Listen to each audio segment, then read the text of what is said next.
Hello YouTube, this is Charlie426 and today we have something special to review. Today we have the review of the plastic model kit version of Dio from 52 Toys. 52 Toys is basically the company that makes the Beastbox line and Megabox line as well. And this year they actually made a model kit, a full-fledged model kit of their mascot Dio. So this guy, they made a... So this one is the Beastbox version. So this is basically a figure slash plastic toy version, basically. And this one you see in front is the model kit version. This released this year. I know I'm reviewing this a little bit late. However, I'm late because number one, my usual sellers in my country did not carry this at the time. So my guess is that they never understood what this product was. They only saw it like, oh, it's another Dio. So maybe they skipped it, but later they realized, oops, it was a different product. Let's start selling it right away. Or maybe they had it, but once again never knew what it was, so they decided to sell it later. And recently they were taking orders for this, so I ordered one right away.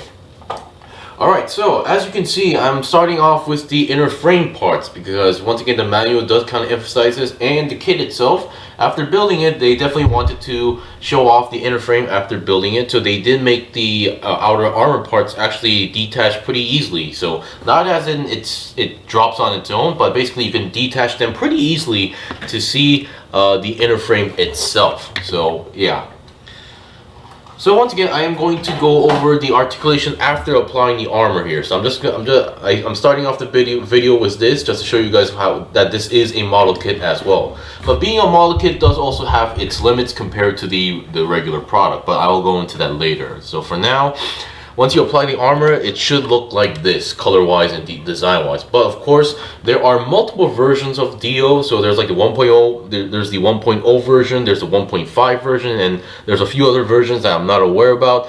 So according to the manual, this is based on the 1.5 version, which apparently has red eyes, but I'll get into that later. But yeah, so once you apply this guy here, so it will look like this. So I'll do the comparisons later. So yeah, we have all the armor parts right over here, no big deal. And looking at here, now even if with the armor or without the armor, the articulation is pretty much the same. The only difference is the leg area. So once again, the leg, you can actually bend all the way upwards like this without the armor. But once you have the armor, there's some sort of a knee armor that prevents from going all the way up. So just wanted to point that out. And number two, no, this does not actually transform into the cubes like this. This does not transform. There's no, because it's missing a few gimmicks, and which is why it prevents it from going there. And once again, in order to do that, the leg has to go all the way up like this. But once again, that's not going to be possible with the armor on. And even without the armor, there's supposed to be a part that's supposed to that you have to fold inwards on the leg wise, but that's not possible here. And number two, for those who already have this or are going to get this, make sure these are one of those model kits which the sticker section is at the behind of the manual once you're done with the kit. So if you follow the manual, and then on the last page you'll see where to put the stickers. Now most of them are okay, but keep in mind there are some stickers that are required to be applied inside the inner frame, so keep that in mind. Alright, so that's that. So here we have the inner frame. So even without the armors, you can still open up the mouth and the articulation is still there. So once again, just wanted to show you guys this part on. So and another interesting gimmick is that the Beastbox version did not have is that once you move the leg, this part spins, which is a pretty interesting gimmick here if you ask me. So yeah, and even going backwards is much possible in this without the armor. So once again, I'll be right back with the armor applied, and we'll do some comparisons and articulation check from there. Okay, I'm back. So here we have the armor applied to the Dio model kit. So currently we have all the armor on.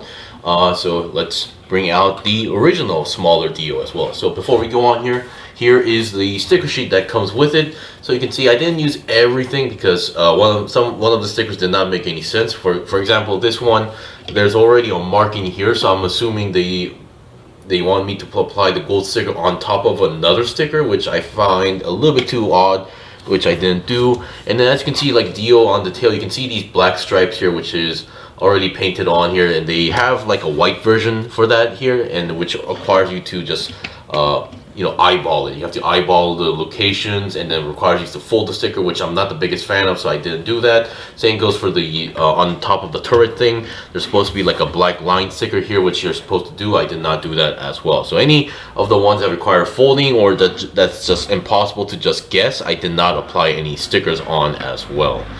So anyway, yeah, so there are no leftover parts for this kit as well, because they give you what you need to do, what you need to build the kit, and I absolutely love the overall larger size. So because this guy, Dio, for those who don't know, like a typical Beastbox would transform into a 5 centimeter cube here.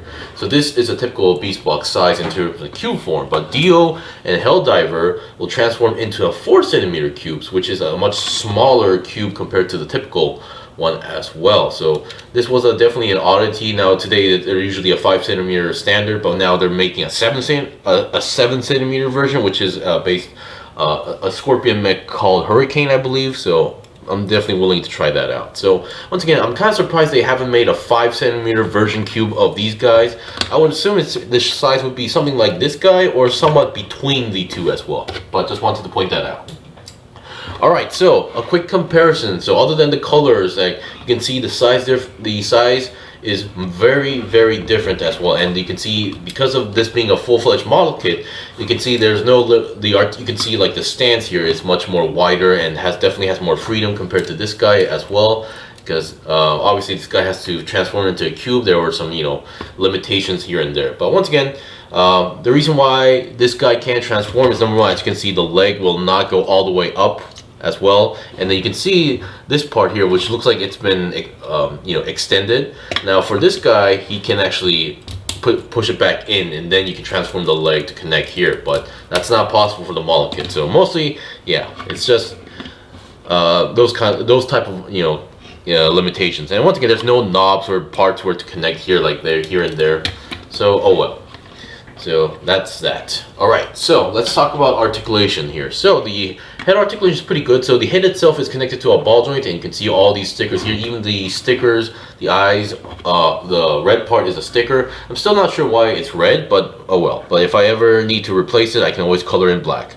So that because the head is on a ball joint, going side to side is possible. Once again, if you know where to move, going 360 on the head is possible as well. No big deal. And then there is the neck joint here. You can see there's like multiple joints here. So other than the ball joint, you can have one joint here, and then there should be like 2 joints. I think roughly 2 joints there, 1 or 2 joints in the bottom, so you can move the neck all the way down like that, and then upwards you can go.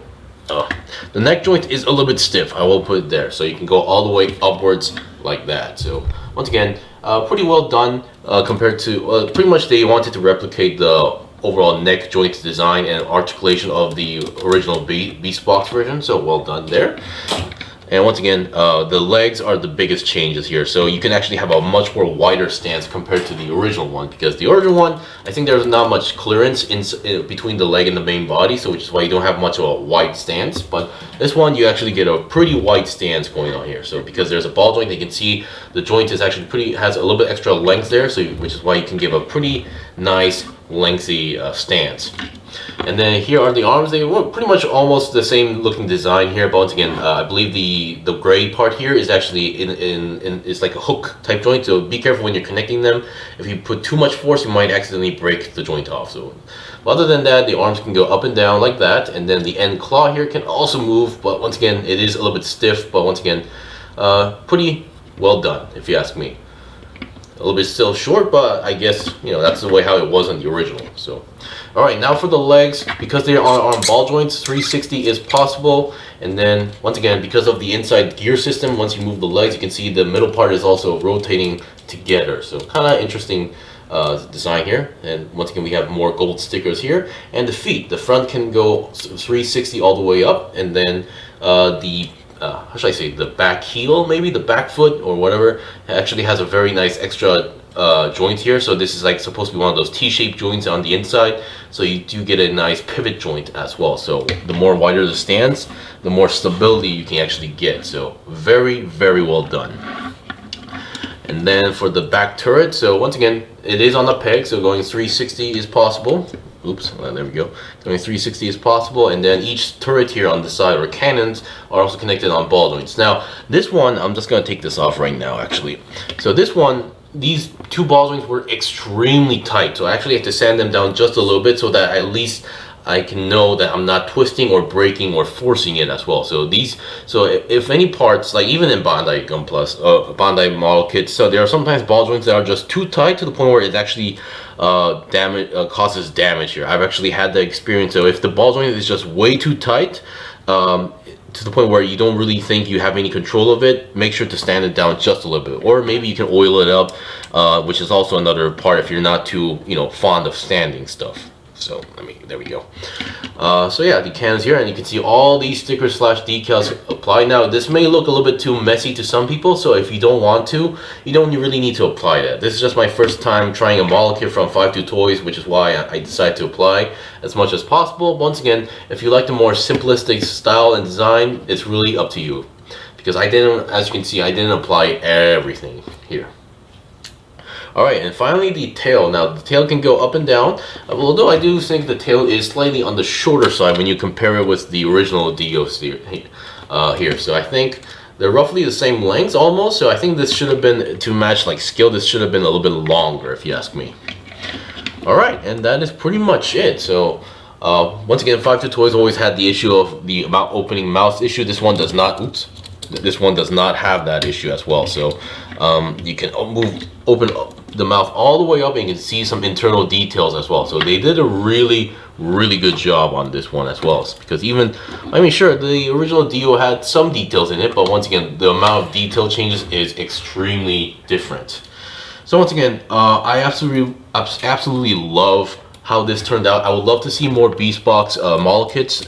Granted, they're going to be, I assume based on this, they're going to be a much more larger size compared to the original Beastbox. But once again, I personally don't mind. And as a start, I would love to see a model kit version of Helldiver, because it's going to be easy. So basically the same mold, make a new different inner frame and outer frame part for the head, and you're good to go. And this thing is already clear orange plastic, so apply that to a larger version. That would be amazing. Or just make a 5cm cube version of these guys and we can call it a day. But still, I would love to see this line expand a little bit more, because they are moving into the model kit line, because the Beast Drive line also requires some building. So once again, I wouldn't mind seeing more from this line as well.